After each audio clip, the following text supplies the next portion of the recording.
Hey beauties, welcome back to Beauty and the Beasts. Tonight, let's just unwind together, get comfortable, take a deep breath, and let the day fade away. And while we relax, I'll share a spooky story with you. A story that's quiet at first, but might leave a little chill in the air by the time we're done. Today's story comes from Cher in Laos, and it's not just a ghost story, it's a family curse that may have been born from black magic, and this lasted for generations. So today we're talking restless spirits, mysterious deaths, and a past that refuses to stay buried. So grab your toner, your serum, maybe a nice hot drink, because once we start, you might not want to get up until the story's over. Let's begin.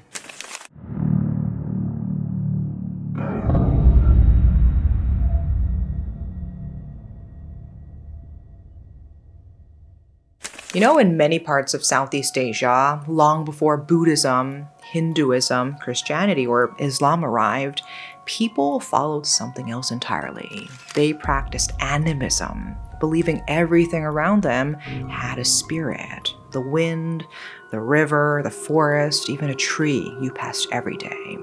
It wasn't just nature, it was alive. And if you wanted a good harvest, protection from illness, or even a little luck, you'd speak to those spirits. You would leave offerings, burn incense, pour rice wine, maybe even slaughter a chicken. And here's the thing, it's not just history. You can still see it everywhere. A tiny shrine at the corner of a rice field, a plate of fruit left at the foot of a tree, or smoke curling up from incense sticks in someone's doorway. It's so deeply woven into everyday life that sometimes you're not sure if you're looking at a religious ritual or what this means. And that's why today's story hits different. It came from a woman named Cher, who lives in Laos. And today's story is not about her exactly, but about her family. So Laos is a landlocked country between Thailand and Vietnam. No sea anywhere, just mountains, rivers, and thick forests. And like its neighbors, it's a place where old beliefs never really disappeared. Every ethnic group has its own stories. The Hmong speak of witches who can turn into werewolves. The Ramit have shamans who deal with wandering witchcraft spirits, some said to change shape. The Khmu fear spirits that can harm you by possessing your body. And people don't just talk about these things. Some still believe, and some still practice. Cher grew up in a village close to the woods. By the time she was born, the place had electricity, roads, and TVs. But in her mother's youth, animism was still the heartbeat of the village, even though Buddhism had already spread everywhere. Her mother, Maya, and Maya's sister used to tell her how haunted their family was.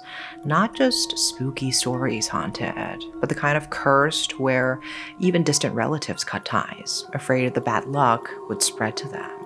According to Maya, Cher's mother, the root of it was shamanism and black witchcraft. Maya's father, and especially her step-grandmother, the woman who married her grandfather, were deep into it. This grandmother didn't just talk to spirits people talked about as myth. She raised them, fed them, used them, and not always for good. If she wanted someone to fall hopelessly in love, she had a ritual for that. If she wanted to break a marriage apart, she knew exactly which spirit to send. If someone made her angry, she could curse them until they fell sick. And if someone paid her enough, she'd do it on their behalf. Cher never knew whether to believe all of it, but some of the stories stuck with her. One in particular was so strange that she could still picture it years later. Maya told her it happened in the 1960s. Back then, rural Laos was decades behind the modern world. It felt more like the 1700s. The bathroom wasn't a room at all. It was a spot near a stream in the middle of the woods. No walls, no plumbing, no toilet paper or bidet like you see today. Just whatever nature offered. People would use a stick, sometimes leaves, or even smooth stones. That day, Maya's grandmother was out there alone. She picked up a stick to clean herself, noticing it had two strange leaves clinging to the tip. She didn't think much of it. When she was done, she tossed it aside, and she was sure she threw it far enough that it landed in the water. She even heard the splash. But what happened after? Well, that's where the story starts to get strange. After her business was done, Maya's grandmother started the walk back home. Same path, same quiet stretch of dirt road through the woods. She absentmindedly kicked at stones to kill the boredom, sending one skittering ahead. Then, by chance, she kicked one a little too hard. It bumped into something. Lying there on the ground was a stick, with 2 leaves still clinging to its tip, the same stick she had used moments ago.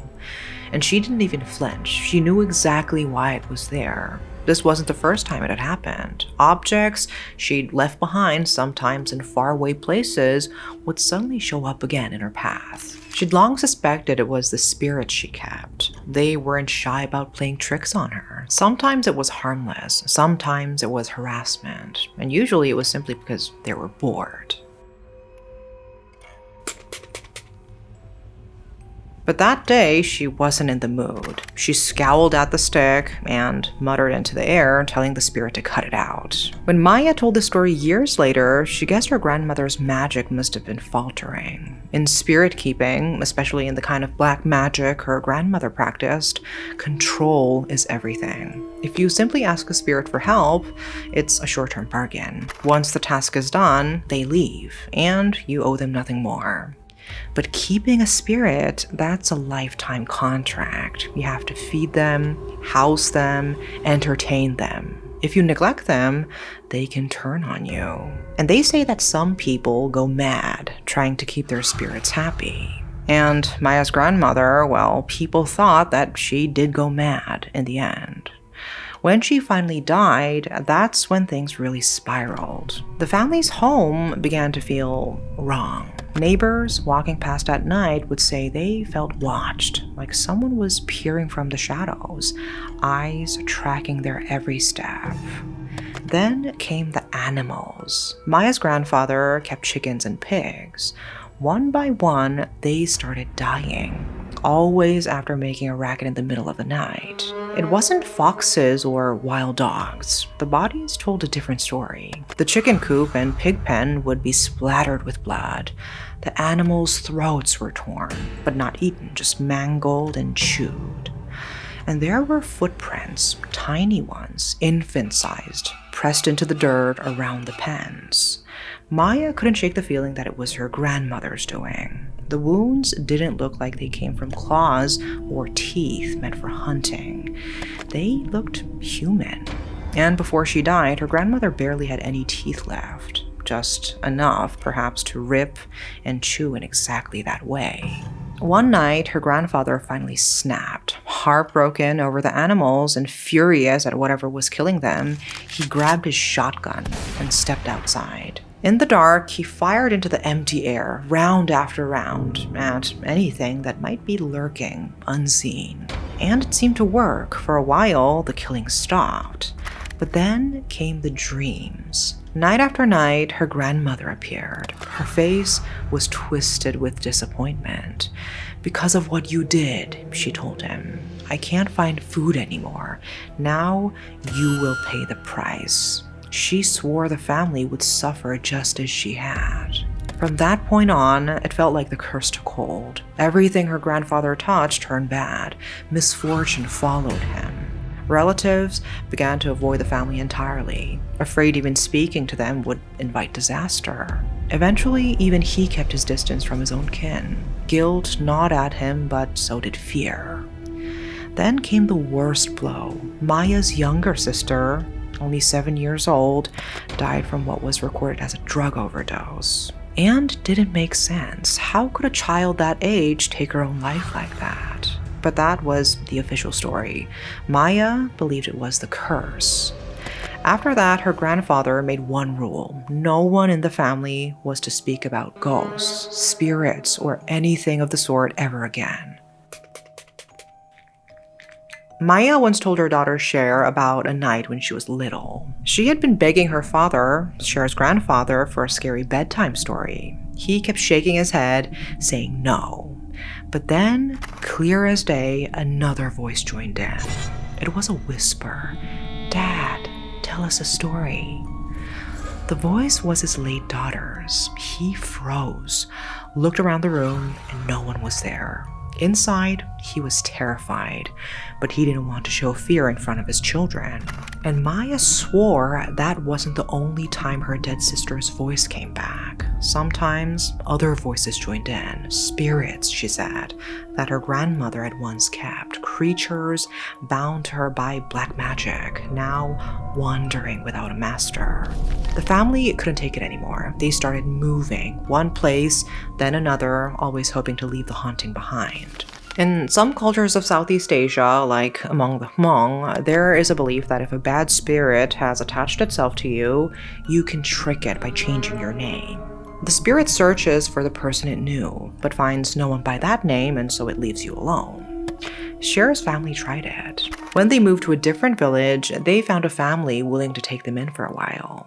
Everyone changed their names, hoping to confuse whatever followed them. For a short time, it seemed to work. But then tragedy struck again. The foster family's own 5-year-old child suddenly died. There was no illness, no warning. The foster parents were furious. They blamed Cher's family, said they had brought the curse with them. From that moment on, they had nowhere to go. Relatives wouldn't take them in. Strangers knew the rumors. The strange, cursed family. And always, at the center of those whispers, were Cher's grandmother. Before she died, the grandmother had fallen into a strange sickness. She couldn't move her body, but somehow she always knew what Cher's grandfather was doing, what he touched, where he went, who he spoke to. Sometimes she'd start speaking in a language no one recognized, carrying on entire conversations with unseen things. So they tried to exorcise her. Every attempt failed. Once, in the middle of a ritual, she flew into a rage and nearly killed Cher's aunt with a sickle. And it was strange because before the sickness, she had been unnaturally healthy for her age, so much so that people often mistook her for someone much younger. But in her final days, her strength vanished, and she began begging Cher's grandfather to convert to Christianity. She told him it might be the only way to end the terror. But he didn't listen. Not then. And when she died, her words came true. The haunting didn't stop. It simply shifted. This time to Cher's uncle. One day, he collapsed, thrashing in a violent seizure. He fell into a coma that lasted for days. The family was desperate. Maya's aunt swore no one in the family had ever suffered from that kind of illness before. Everyone thought that he was going to die. In their desperation, they begged Cher's grandfather to bring in a pastor. If the exorcism worked, they said, he must promise to accept Jesus. If it failed and the uncle died, then he could keep his spirits and his shamanism.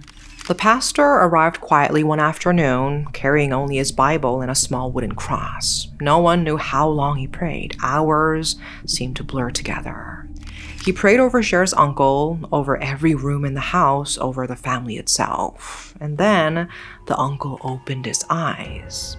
Within days, he was sitting up, speaking, eating, alive like nothing happened. And Cher's grandfather kept his word. He turned away from shamanism entirely and embraced Christianity. He destroyed his charms, abandoned the spirit-keeping rituals, and swore to follow Jesus. After that, the house grew still. No more shadows creeping at the edges of sight. No more strange footprints in the dirt. If Maya's grandmother, or even her great-grandmother, was still out there, it was as if something had finally blocked them for good. But peace came at a cost. The family was now fractured. Years of fear had scattered them in every direction. Some moved far away, wanting nothing to do with the lingering rumors of the curse. When Maya tried to find her missing relatives, she discovered that many believed her side of the family had simply ceased to exist. To them, the haunting and the deaths had wiped the bloodline out entirely. It wasn't until she told distant relatives about her family's new devotion to God that the door opened again. They welcomed her, cautiously at first, but without the old fear. Even now, Maya admits there are moments when she and her family drift, when they forget to pray, when they let faith slip into the background of daily life. But she says she will always be thankful for the day the haunting stopped and for the one she believes saved them. Still, there is no answer to the bigger questions. If those endless tragedies were the work of a deep-rooted curse plaguing the family, why was the family cursed in the first place? Was it because Cher's grandparents have been messing with spirits through so-called witchcraft? Or was it all the grandmother's doing? Or maybe the dark spirits she used to keep? Maybe some fires should never be touched. Maybe some doors should never be opened. So, what do you think? Was this just a chain of tragedies or the work of something darker?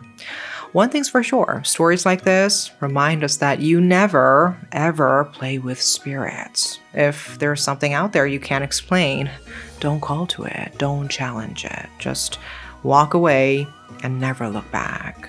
And if you've ever lived through something like this, maybe even worse, share it with us. I'll be looking out for your DMs or email. That is a wrap for today. I hope you guys get a good night's sleep, or at least you can try.